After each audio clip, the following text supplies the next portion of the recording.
Hello and welcome to the Winners of Sheffield podcast. On this episode we'll be interviewing Hannah Duraid, who is a multi-award winning serial entrepreneur renowned for founding the Great Escape game, an immersive escape room attraction.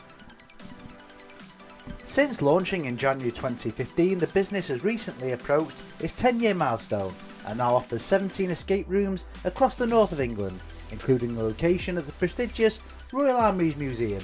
The venue also features bars, kitchens and corporate space hire.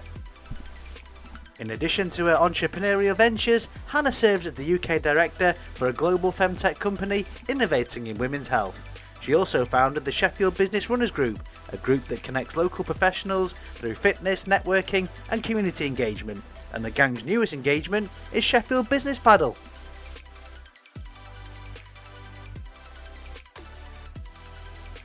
So we are here today for an episode of the Winners of Sheffield podcast, and we are meeting with Hannah Duraid, who I had the pleasure of meeting a few months ago when I joined the Sheffield Business Runners Club, and I was just intrigued by your story, so I wanted to get you on for an episode and find out, what brought us to submarine. Yeah, submarine. We couldn't do the Atlantic Ocean for this episode. So, Anna, what we start off with every podcast, we start off from the beginning of your journey. So your life, basically, where you grew up, where you were born, where you started, which schools you went to, your family, how brothers, sisters. Then we go step through it. So over to you. Okay. So I'm from Sheffield, born and bred. I've always lived here other than when I travel.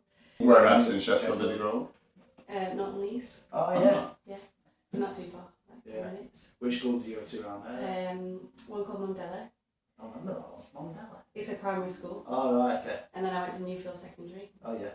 So, I looked around lots of schools. My parents tried to get me to go somewhere else, but I said, no, I want to go there with all my friends. Yeah, too right. It was good. Yeah. Got good grades. And then I went to Dronfield Sixth Form. Okay. Henry Fanshawe. Yeah. Then I didn't know what I wanted to do, so I thought to kind of buy myself some time. I wanted to do an art degree. Right. Because I knew I'd get a good grade. Yeah. And I just kind of saw it as the fact that if you have a degree, it will open doors, because I don't know, I didn't know. Yeah. A lot of my friends want to be like doctors, dentists, teachers, whatever, but I just didn't have that necessary path. So I thought if I do something kind of vague, then I'll narrow it down and it'll buy me some time. So it's a young age, isn't it, to make a decision? Young. And it felt really definite, so I just thought that was my plan. And then whilst I was on the course, I did a bit of travelling, and I found that you could do a PGCE, like a teacher training course. Yeah. So you do a year of top up. I don't know if it's still the same, but at the time. I think it roughly is, your brother's done. Yeah. So you could do that. And my plan literally was to travel the world and teach. Yeah. So when you went from Henry Fanshawe, did you go to which college did you go to? Did you go to a college or not? It was a sixth one. Was it? All right. Okay. Yeah. You're still in Sheffield and travelling to Dronfield, then? Mm-hmm. Yeah. Oh, wow. Yeah. Fair enough. That's all right. And then, so at my university, I went to Sheffield. Prior to that, I went to Chesterfield College, because if you do an art degree, I remember I went to various different universities, and they said to me, if you haven't done a foundation degree, you're not going to get in here. All right. And I remember, I think it was in Leeds perhaps, and everyone had travelled up from London and even further down south. One girl had travelled 5 hours, and they literally said, you're not getting in. Wow. So from then, it was good actually, because I went and did a foundation degree at Chesterfield College, and in that year I travelled and saw my friends that started university. Good stuff. So I went all over, Birmingham, Manchester, etc. Every weekend I went to see different friends. Best weekends then, aren't they? Yeah.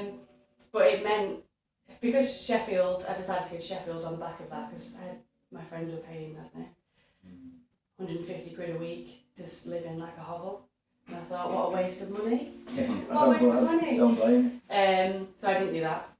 Went to Sheffield, and then I did part of the year in France as well. Right. So I went to Lyon.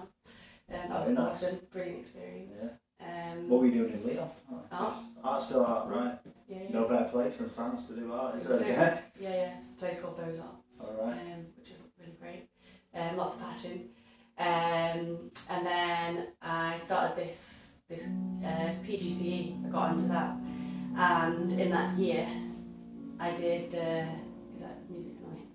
It should be fine. I think it'll add to the. Ambience. Sounds like you're telling a story to the music. It's good, yeah. It's like we're adding it. Yeah.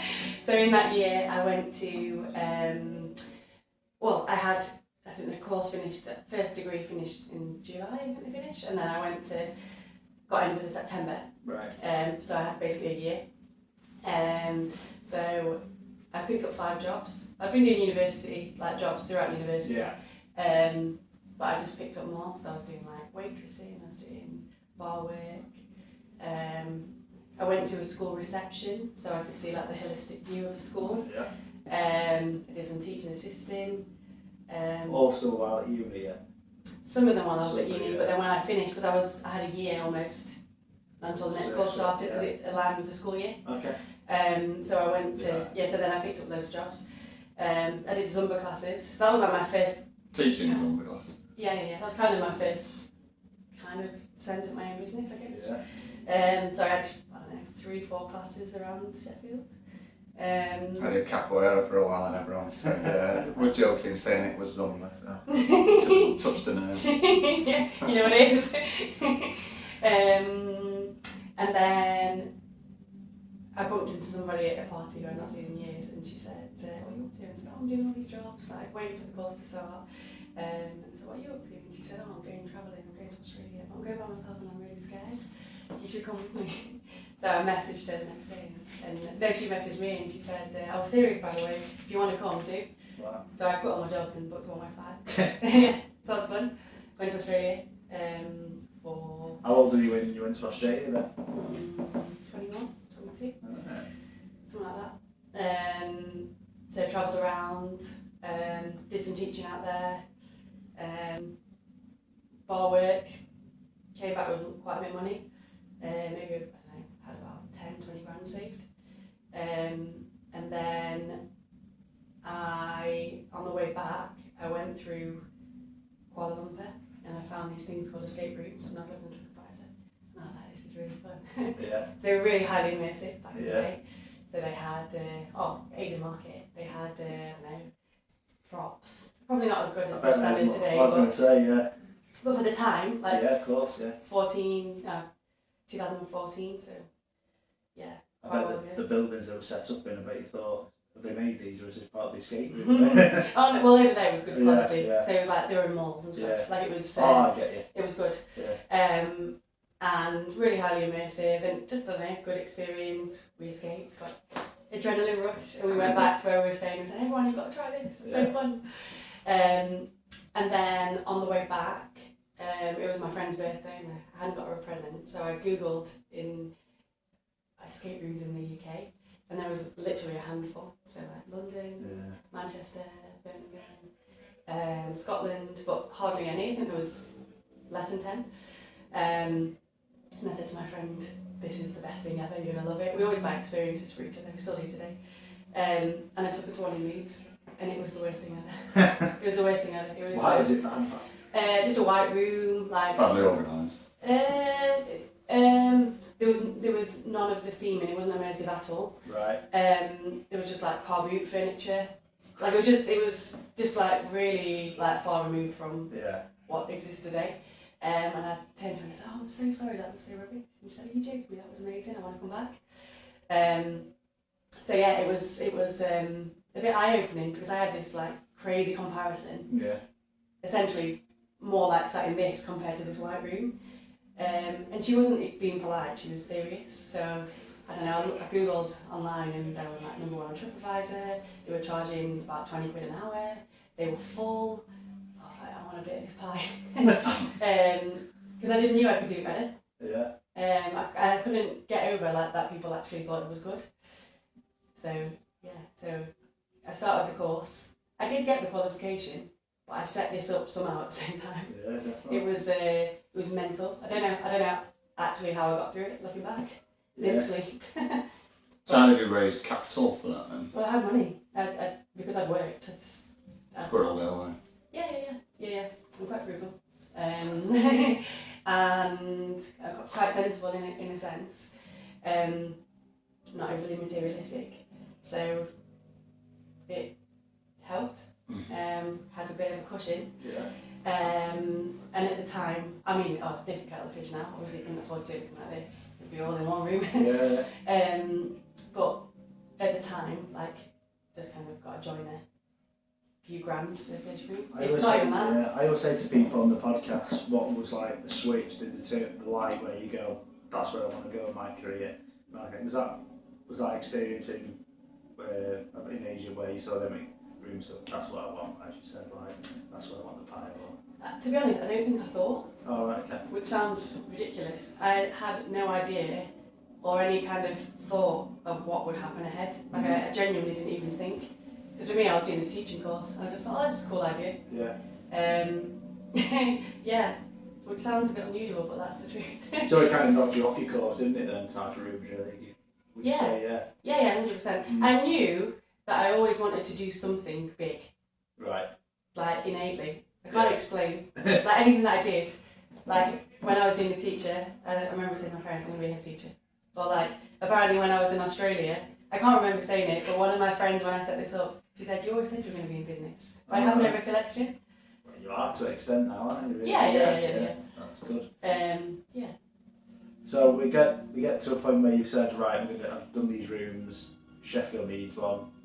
Where did you start? Where did the process start? Where you went, here's where I go. How did you? And did you start here? Has this always been home for? I know it's been here a long time. The first site was down near the train station. How was it? So it was way cheaper, so yeah, like, I think it's 200 Oh, it quid was on rent. the corner by the lead mill, wasn't Yeah, it? that's right. Yeah, I remember now. Yeah. So cheap, so it was great. It was perfect. It wasn't that to Alice in start. Wonderland one, was it? We didn't have Alice in Wonderland. No. We had the first room was the Mad Scientist, Right. Homicide, Alcatraz, Placebo. Yeah. Right. So how did you start? Where did you come up with the ideas, and how did you start to target? Say, that's where I'm going, or was it just a shop around for area? So what was the research into it, basically? For Sheffield. Not much. No, Not joking. no. Not joking. So the first theme, just thought what would attract just a whole mix of people. So I created like the Mad Scientist. Yeah. Literally went on like eBay and Amazon and just googled loads of props. Put a few £100 into it and just made it more immersive than the existing UK market. Yeah. No way could I have competed with the Asian market. Right. Did you look into like places in London and Leeds, like you said? So I took my parents to one in Birmingham. Yeah. And saying, I'm going to spend money and put into this. This is an idea. It was even worse than the Leeds one, if that was possible. The bloke walked into the room halfway through, didn't know the puzzles. And my parents were literally like, Hannah, what on earth are you thinking? Like, what are you doing? But if I get something I want, like, I'll make it happen. Yeah. I'll listen to people and I'll take their consideration. But I feel if you don't live like that, you'll just live in regret. Mm-hmm. And it's your decisions are on you anyway, aren't they? Yeah, definitely. So so I wouldn't like to live like that. So How come you just targeted around the lead mill area first? it's cheap, £200 a month for rent. Right. A Which lot I of paid that students now. around there as well, anyway. Some of it. Well, I thought that when we first opened that we were going to get lots of students, but Yeah. it's quite a small demographic. Like we generally get our sweet spot's 24 to 35 females. Right. Okay. They're the bookers. Are that the main still to this day or not? Yeah. Yeah. Wow, that surprises me.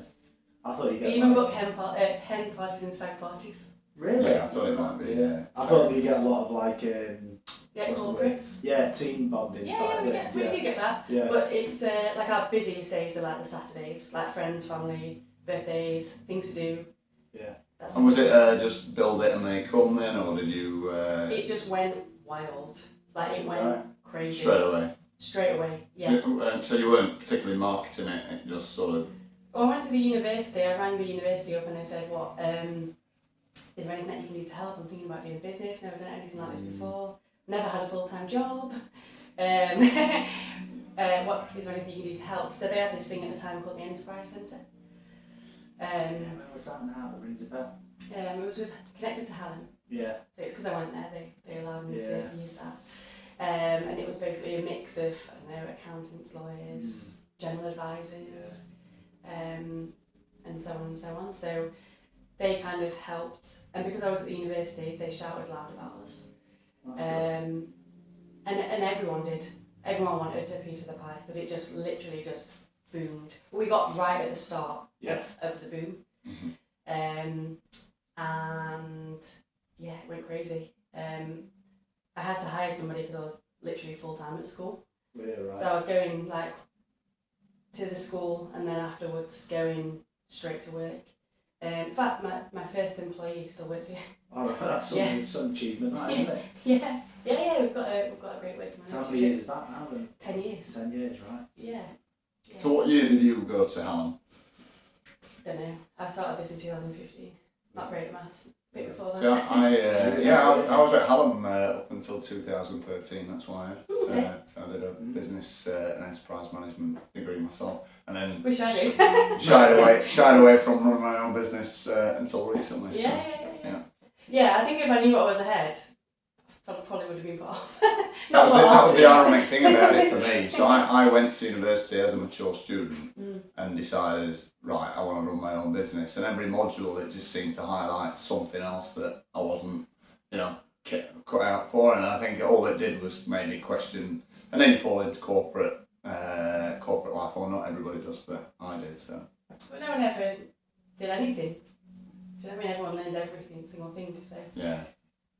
What were your biggest challenges then when you started? You just touched on it there, running this, doing your course, and like, what was like your biggest challenge? How did you manage all that? Sure, that took an impact on your health, your lifestyle balance, doing everything. Kind of thing. I was only young, so I was going to say. I was 23, which I think probably helped.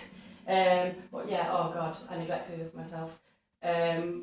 Wasn't eating right. I didn't have really any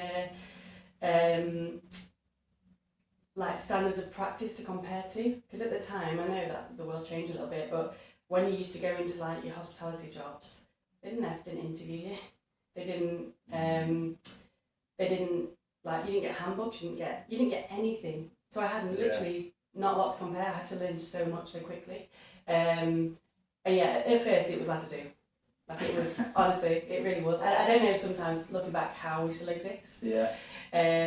How was your own well-being during it? Like, were you staying in the water, or just focused on getting it through it? Like obsessed. Yeah. Obsessed. Yeah, I can absolutely graft. Good stuff. Yeah. Yeah, I think you have to. You do? Yeah, just relentless, like 12-hour days, 7 days a week. Like I didn't stop. Right. Yeah. Which was kind of a blessing and a curse, but I think, don't know, just your learning, isn't it? And you appreciate quiet at times. I guess if you want something, you're channeling all your energy into it, you've got to make sure it takes off, haven't you? Yeah. And as you've enjoyed success, have you now put that in place where you're not as busy, or are you? Yeah. 100%. I remember when I did an activity when I first started and wrote all the different job roles down. So I don't know, cleaner, admin, ops, finance, all the different things. And literally I covered all the areas. So then I remember thinking, where do I want to be? So I maybe circled a few less boxes. Yeah. So scaled pretty fast because at the end of the first year, the landlord called me and said, building's going to get knocked down. That's why I was a rolling on contract. That's why I was so cheap. On the corner? No, right. Yeah, it's going. So I was like, no, this has gone so well. They lied to you. It didn't get knocked down, did it? No, it didn't. For years after, years. So I started looking everywhere because I was like, this is going well. Like I don't want to just get rid of it. And I really loved it. I realised that teaching wasn't probably for me. Didn't feel challenging enough. It felt a bit monotonous, and I think I had probably thought that I was going to be in like Miss Funny, Matilda. And I don't know, do you know all the things that teachers complain about? Yeah. They're honestly so right.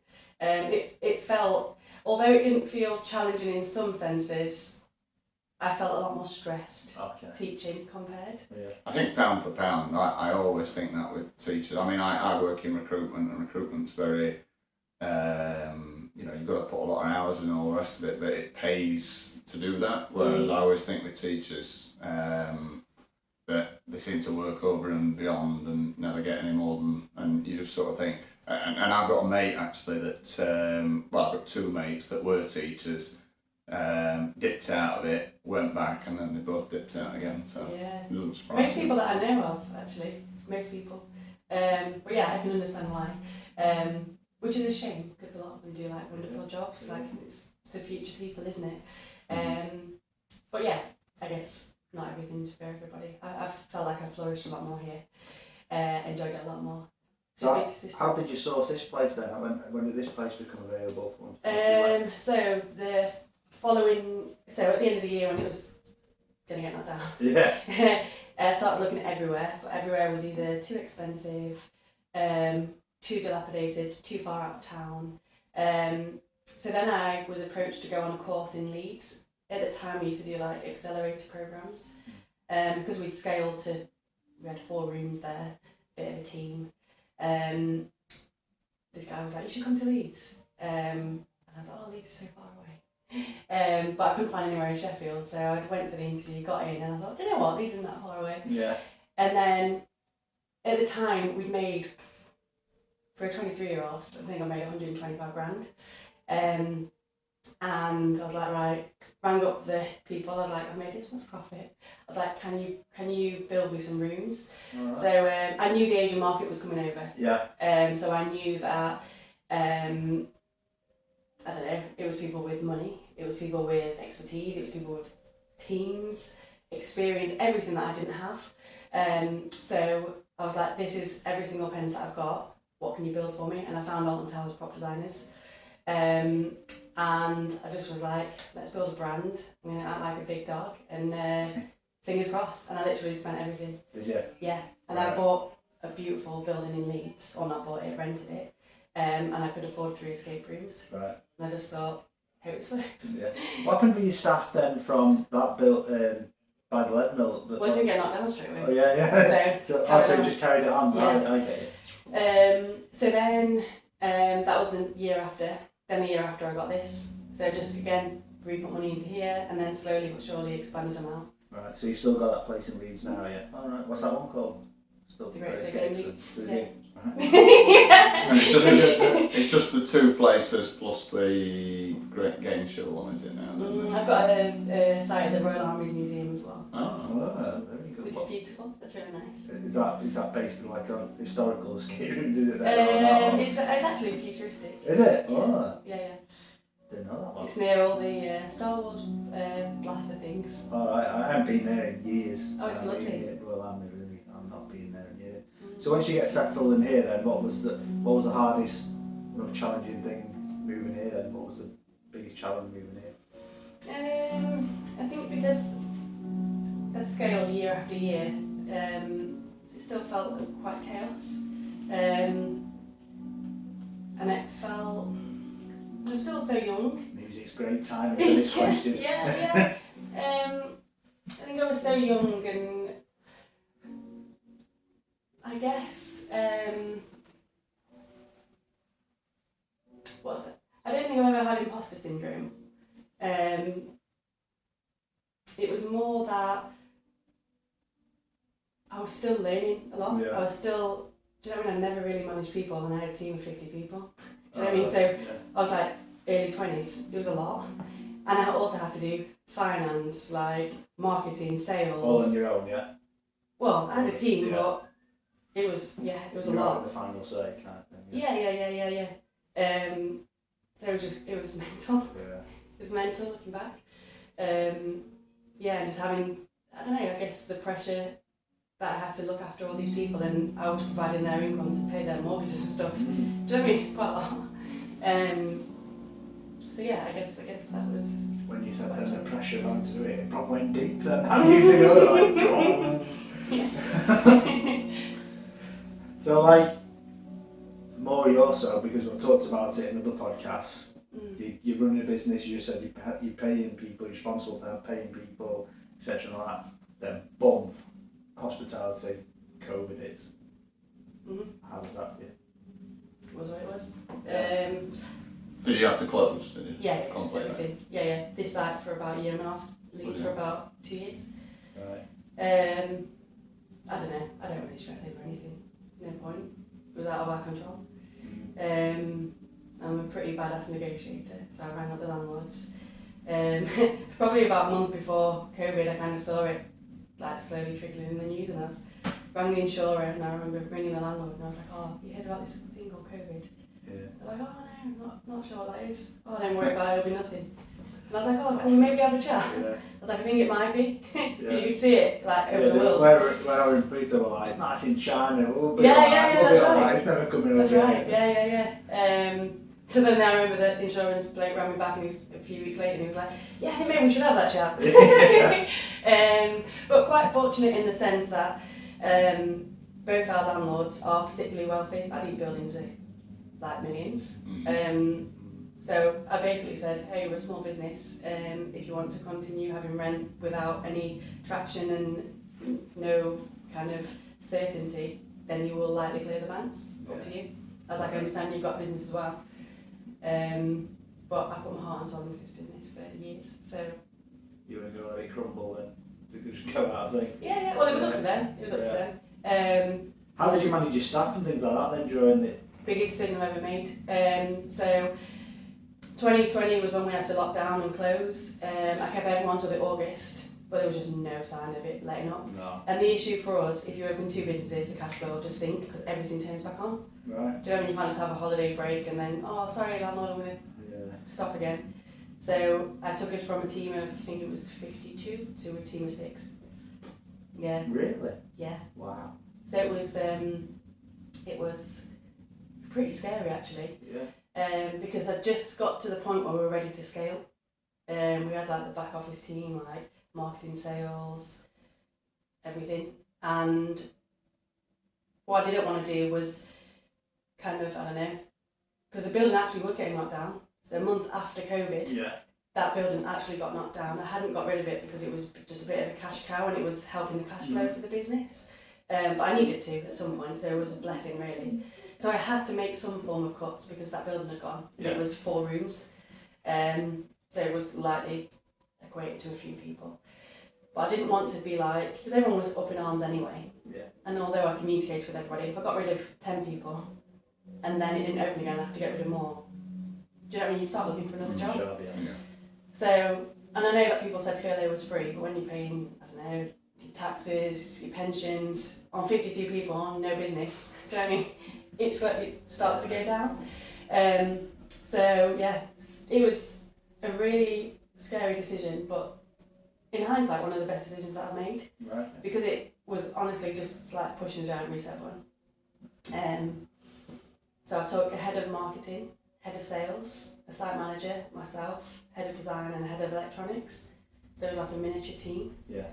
And I literally sat him in this bar down here and I said, "Right, everyone, as well as your usual jobs," I was like, we're all moving, because we had different offices. And You're cleaning toilets.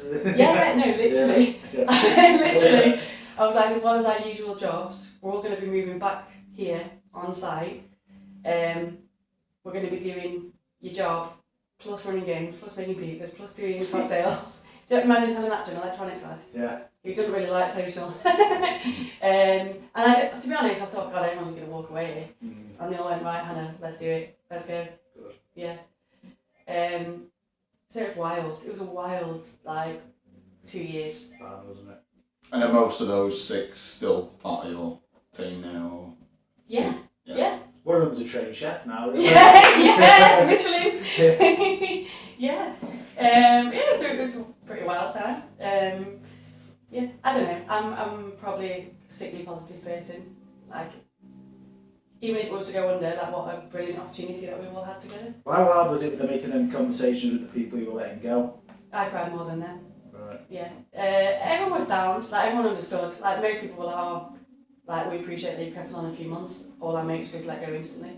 Right. So, Did you lose any and then claw them back once Sadly. the market came back? Yeah, a few of them, but it was literally 2 years. So Yeah. I think 2 or 3 came back. Right. Yeah. So how many are based on this site now? How many do you employ on this site? Don't know, maybe 12, 12, 15. I don't know. And are they all full time or is it part time? A bit of a mix. We have some weekend staff in there as well. Yeah. Maybe 3-4 weekend people. Is it open all the time, this, or is it? Any day we're closed fully is Christmas. Is it? Yeah. Wow. Yeah. So just Christmas Day and that's it? Yeah. Wow. Wild. Wow. It's because it's the Christmas season, everyone else is off. Yeah. So we're around. That's our busy time. Yeah.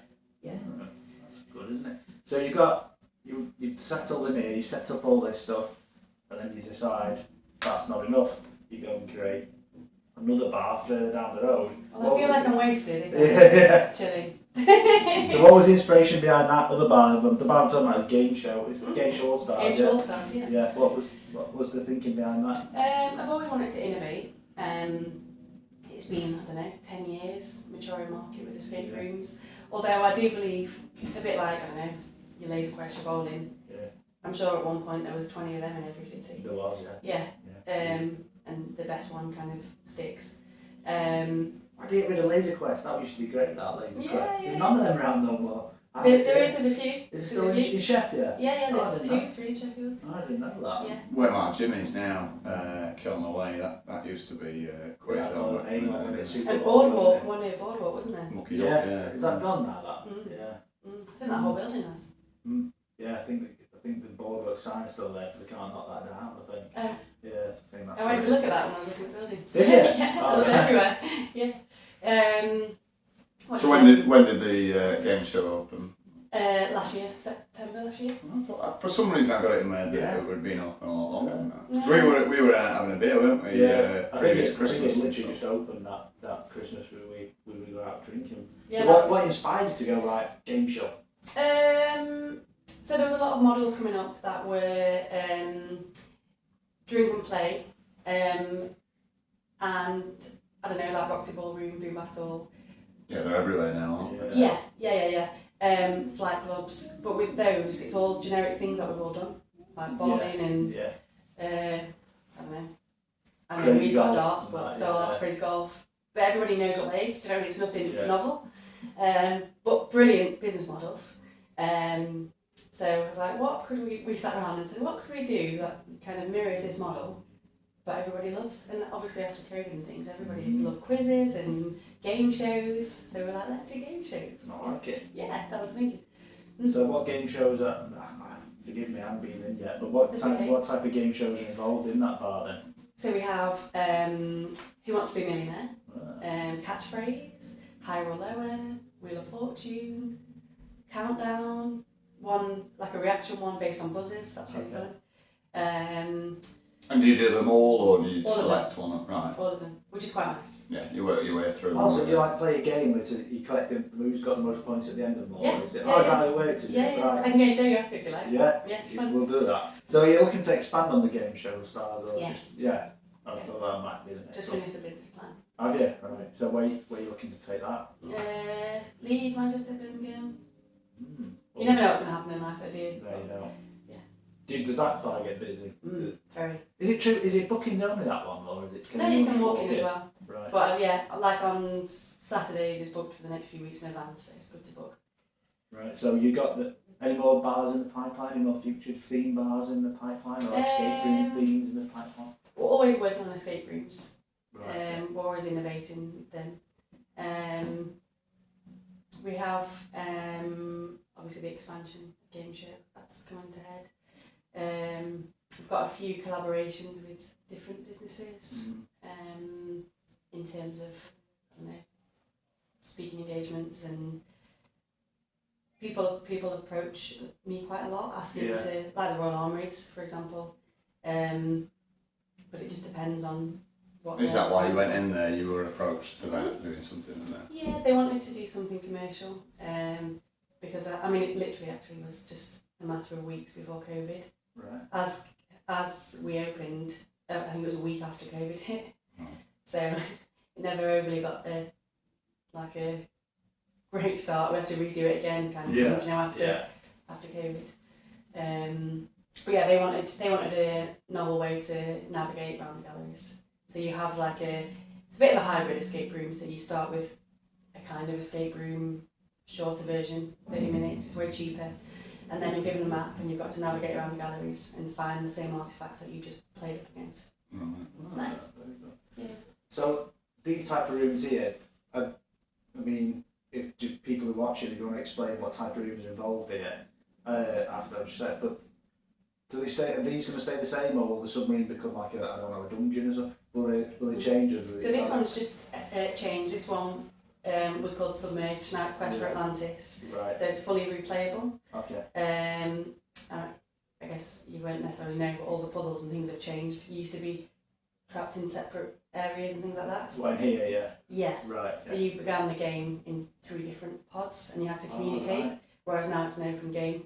But because all the puzzles are different, like the shell's the same, the space is the same, but all the puzzles have been ripped out and all the electronics have been redone. I was going to say, because you get people who come in here who've completed them and they think, well, it's nothing new, I know how to complete that kind of thing, so that way you've got to constantly change it. Yeah. So, well, we've got quite a lot. We've got 17 games, so people go from site to site and go and try all the different ones, so they're different levels, different themes. What's the hardest game in here? I played one in 2017 in here, and I was telling the guy who showed us around it, I was blindfolded, I woke up and my hands were handcuffed, and then I started playing the game. Abducted. yeah, I think that's what it was. Abducted, yeah. And then there was a guy with a chainsaw, and I was Abducted. like, Yeah. I was like, wow. What, is that the hardest? Which is the hardest game? Well, To be fair, just walking around and my anxiety levels were so There's I just thought... a ghost room at the end there, and he said there's a rocking chair that comes toward. I'd be like, I'm going home. Yeah, so we have a mix. So some are scary or creepy, I guess, and then some are totally scare-free, like they're family-friendly. We get teenagers. Yeah, that's right. Families, friends. So yeah, we have a real split. So which is the hardest one with me? Statistically, they're abducted or this one. This one's new, so we're still testing out the kind of algorithm of it. Do you, when you've done these games, how's it work? Do you get feedback from the people who've done them, or do you basically statistically there? Yeah. So you can work out which ones are more, I guess, more popular, so to speak. Is that how you do it? Yeah. We always ask for feedback, and I know it's generally subjective, but you see patterns and things and what people say and what they like. We go on research trips a lot. Not just escape rooms. I've played hundreds of escape rooms. We go worldwide, like looking at all sorts of activities and entertainment things. Yeah, when he was showing us around, I was like, how do you come up with all these ideas, like these individual ideas? I just felt like, I don't know where to start. Yeah. Someone said design a game room, I just don't know where to start. Would you fancy doing it internationally yourself now? I mean, something, the other side of the world, or is that just too much to... Doesn't overly appeal to me, to be honest. I work with a Canadian health tech company. That's as much as I do, but in terms of this business, I quite enjoy how it is and just a kind of smaller scale expansion. So as I was saying earlier, part of the reason why you're sat here today is because I met you through the Sheffield Business Runners club, and obviously I just sort of over a period of time saw that grow. Can't say I know when it started, so what made you start that and how did you get involved in that? So I think it was coming up to New Year and I literally wrote on LinkedIn, does anybody fancy a challenge next year? Literally. And then I think Sam and Phil were the first people to respond and reply.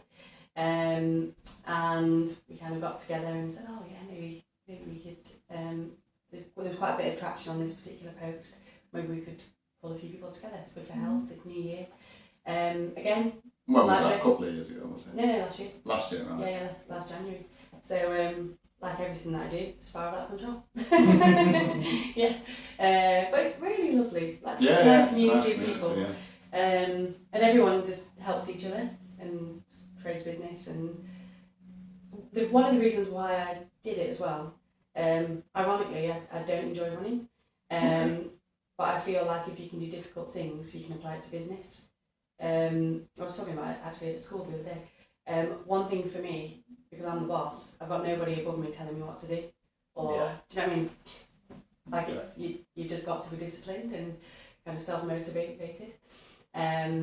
So yeah, I try to do challenging things to ensure that I can apply them as well. I think it's good to. I met two people yesterday. The networking event that I saw you at. That I knew were in the club, but I'd not actually met them. So I was like, probably boring them about my backstory and all the rest of it. But I think it is great. Again, it's part of the reason why I wanted to put the podcast together, because it's one of those where I think Sheffield is a great hustle and bustle place, and sometimes it's connecting the dots, isn't it? So that you've got an in with people that you wouldn't ordinarily. So I think it's really good. And Sheffield Business Paddle, we've started as well. Yeah. Well, we yesterday we interviewed Chris Millard, who was one of the guys behind putting it together, and I've never actually played, but we were talking to. It's really good. Yeah. I've never played it. I was in Doha a few years ago, and me and my brother-in-law were going to play, and we couldn't get on for whatever reason. Ended up playing squash, so it's still something that I've not done yet. But I'd really like to do that. So. What was that? It's because as the game progresses, you want people to feel different emotions. Oh, right, so because they're getting closer, you want to heighten their heartbeat and stuff. Oh, is that what it is it? It's starting line. Yeah, there's quite a lot of creation in it. I was like, you don't realise how much goes into it, do you? Because you were saying there's one of them where you're walking along and he said like something comes, like the floor starts moving or Yeah, like transcendence. Yeah, I think like ghost one and all that, and I'd be like, see you later. Yeah. I'm not doing it. I think when I was saying to Trav earlier when I did that ambush one, what's it called? Abducted. I was smashing lots of them. I just wanted to get out, and then I remember them coming over the microphone going, "Can you please just follow the game rules? This is ridiculous." All like hands and all things are getting rubbed out. I was like, just get me out of it. But yeah, it was well worth it. Trav always asks on the podcast, as part of Winners of Sheffield podcast, Winners inspirational people from Sheffield, business leaders. Who do you think we should speak to next as part of the Winners of Sheffield podcast that you could recommend from Sheffield, or anyone you recommend we speak to next, really? Have we guessed on? I was thinking someone from Sheffield Business Runners, and I think because he's got brilliant energy and really starting to get a lot of traction in his business. I was thinking Rory. Yeah. To be honest with you, I did float the discussion with him before Christmas about interviewing him just before, but it didn't happen for one reason or another. But yeah, he's definitely somebody that I want to sit down. To be honest with you, whenever I'm speaking to anyone within the club at the minute, I feel like I'm tapping them up for at some point having a sit down with them. I mean, Phil and James and Sam, I think to a certain extent. I mean, do you know James Marriott? I spoke to James before we started doing the podcast, because I just sort of come across him on LinkedIn and I was just sort of picking his brains a little bit. And I said to him yesterday, did he fancy being on? And he was sort of said, well, if you think, there'd be enough interest in, and I sort of think that's the beauty of it. I don't think you ever run out of people to interview, because it's sort of, I think somebody who's interested in, for example, John Burkle's story or your story, not everybody's going to have the same interest, but I think as a rule of thumb, because I sort of said to James yesterday, I'm not really sure we've got a true niche other than celebrating everything Sheffield, and he said that in itself is probably enough of a niche. So, but yeah, no, I agree. I'd like to get Rory on, and I was telling him we're interviewing, because he's into his strongman, isn't he? Yeah. So we're hopefully in the next couple of months we're going to be interviewing Jamie Reeves. Is he a strongman? He was the world's strongest man in the 90s. Yeah. So I'm in recruitment. He used to work for one of the steel workers, steel factories, and a couple of years ago I was on the phone to him and I was like, I thought it was Jamie Reeves the strongman, and he was like, Tusbury. Fair enough. So podcast. Well, the other week I rang him up and I sort of said, and it turns out he's retiring in April, I think. So once he's got retirement out of the way. So what's next for yourself then? You've obviously mastered business, and you've got the Business Runners Club. What's next? What's 2025 going to bring for you? So I'm a director of another business, a Canadian business that's a health tech business. So we're on our Series A. They've raised 5 million so far. So we're trying to push that, which is unusual, and in the sense that we're waiting for all the elections and everything to do with April coming through and all the changes with that. So, because particularly over that side of the world, all the taxes and things are making a big impact. So, I guess we're able to be more certain once that happens. This year I'm doing a lot more speaking, kind of, I guess, giving back, like been to quite a lot of schools, doing assemblies and things like that. Doing lots of networking, expansion, paddle, running. Might do a marathon. I'm doing a marathon. You've been training loads. Well, I was ill last week. Me and my wife were both ill. It was her birthday, and we were literally in bed. She was in bed for 4 o'clock on her birthday, bless her. So I feel like it's kind of derailed the training. But I did my first. Well, I thought I'd do 5k the other day. I managed to about 2.5 miles, but it was like a tick box, and then I'll try again the weekend. I'm doing Leeds, which I signed up to it. It was weird because I did the half marathon last year. How was it for you? I can't say I enjoyed it, I'll be honest with you. Halfway through the training. Sorry? Did you do Leeds as well? No, last year I just signed up to do the half marathon. And I think during the training I was like, I'm so over this. Like, as soon as I finish the half marathon, I'm just going to go back to doing 5Ks and what have you. And that's exactly how it played out. As soon as I did the half marathon, I was like, that's it, I'm not going to do it anymore. And then I just did a 10-mile run randomly, and I was like, I'm going to do a marathon next year. Signed up to it, and then I put it on LinkedIn, and a mate of mine messaged me, I think partly playful, but he sort of said, did I not fancy doing a flat one? And he said it's quite hilly, to be fair. So, I think for me, it's just going to be a matter of trying to enjoy it. I think a lot of the time, somebody said to me, oh, you'll smash this time or that time. And I think I just don't want to put myself under. Yeah, I don't want to pressure myself into. I think for me, it's actually more blistering of toes and stuff like that I'm worried about more than anything. Because I discount at the shops. Yeah. Well, I think somebody said to me the other day, get individual toe socks, which I never had. But that's people wearing them. That's my plan. But you need to start training. Yeah, I need to get back on it next week. I did the half without training, which I don't know if it was a good thing or a bad thing. But I'd only just started running in January, and then I think it was the early March. People like that make me sick, to be fair. It's all in your head, though, isn't it? Really? Yeah, it is. Don't get me wrong. But I did hear it after. Okay. yeah. I must admit, when I signed up to do the marathon, I'd seen, there was like a viral video of the woman who was the last finisher of the Manchester marathon. And honestly, when I saw her waddle across the line, and I thought, if she can do a marathon, there's only pride and sort of thinking about what time I'm going to do it in that's going to stop me. So that's why I decided, come what may, I'll be alright. But again, the logistical nightmare, because I know that my girls want to come and see me do it. And I don't actually know how I'm going to get to Leeds or whatever on the day, because I thought I could get the train up, and apparently trains don't start until after the marathon. So have to stay with might have to be sleeping on my mate's couch in Leeds. So. I remember I did that Sheffield 10k last September just gone. We got to the 8k, and I was like, if them people hadn't been there clapping me off, I hit the 8k and I thought, I am going to drop and be sick everywhere a bit now. But did you say you did the half marathon last year?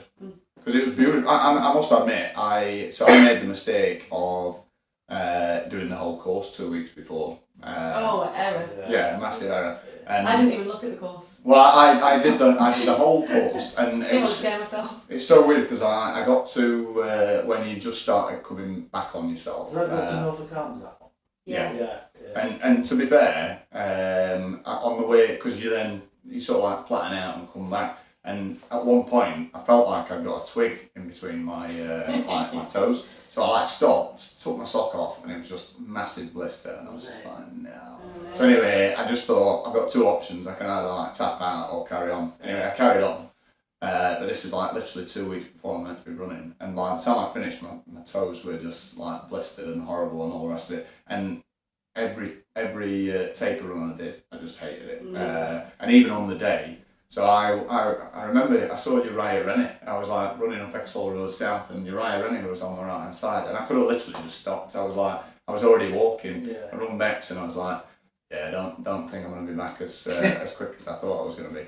And all the way to up to the pub, I was hating it. But as soon as I got there, it was like a switch, and I loved it going back down. I felt like I was they were all there for me on Exhall Road. And I'm high-fiving everyone. Genuinely.